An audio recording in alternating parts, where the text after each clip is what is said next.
Hey everybody, Alex Kazora, SteelersDepot.com back with some Pittsburgh Steelers news and draft analysis. Day two of the 2021 NFL draft is over. The Steelers have made a pair of picks. Let's talk about them.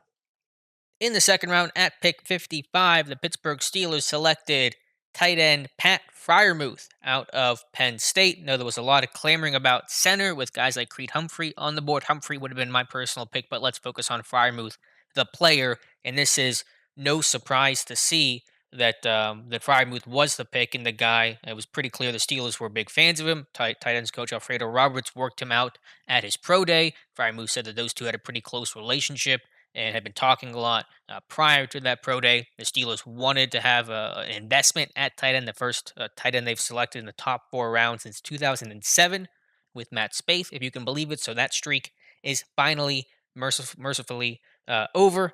And Freiermuth, to the player, he's, I think, a classic, well-rounded tight end. I don't think he's great in any one area, but it is hard to find those guys from the college game that have the size, the blocking, and the catching ability.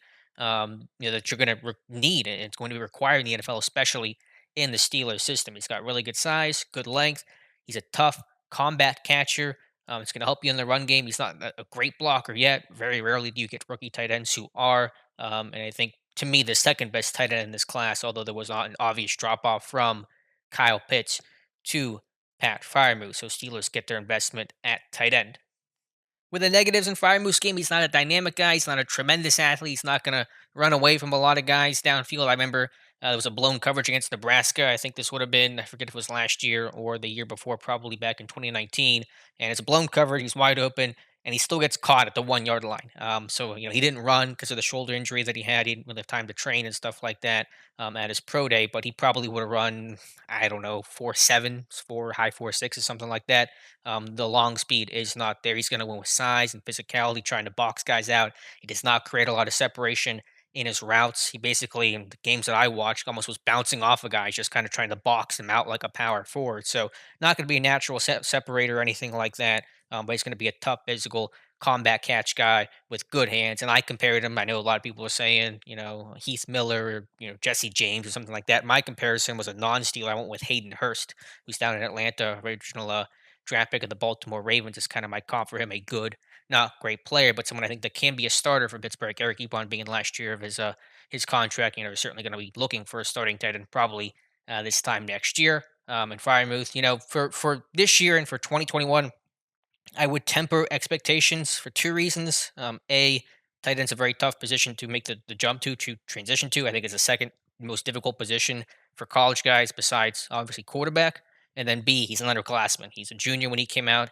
I think he's 21, but either way, a junior does not have a ton of experience. Only played 4 games this past year due to a shoulder injury. He's growing, he's getting better. But when you're an underclassman at a really tough position to make the jump to, similar to McFarland last year in the sense of not that running backs a very difficult, transition, relatively speaking, but just being an underclassman, that's going to make it an even tougher process for him than to make that jump and to contribute right away. So just in general, rookie tight ends, even the great ones, don't typically do a lot their first year, but that second year they're kind of ready to go. So Freiermuth can be a backup this year, maybe play a little bit less than you might think right now, but hopefully next year ready to take over that starting role. So overall, a good, not great pick for the Steelers. With the Steelers' third round pick at number 87, they selected Illinois center guard Kendrick Green. Again, a bit of a surprise there in the sense that we thought Quinn Miners might be the guy. They wanted a guy from a bigger school who played in 2020. I'll admit I don't know a ton about Kendrick Green. I did not write the scouting report on Green, and I studied him a little bit pre-draft, but did not do so as much as I will probably later on, in the week and tomorrow and things like that. He's a squatty body at 6'1", 300 pounds with decent length for being so short, 32 and a half, 32 and a quarter. It's not great, but better, than you might expect for a guy who is pretty short at 6'1". That's a real good athlete. That's strong, pound for pound, and obviously has that built-in natural leverage. So very much a different body type than what they usually have had at center for Marquise Pouncey being a big guy.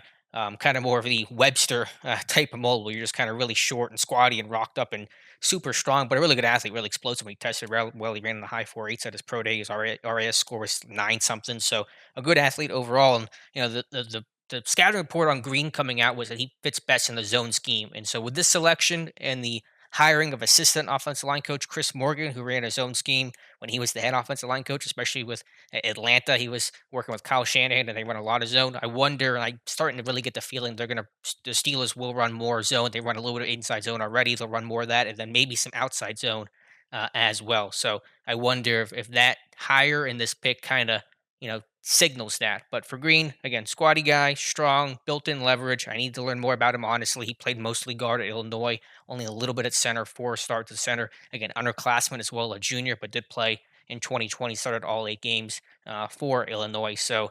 Will he start right away? You can't guarantee it for a third-round pick, and a guy that's pretty young, like he is, and hasn't played a ton at center, so he'll compete with BJ Finney.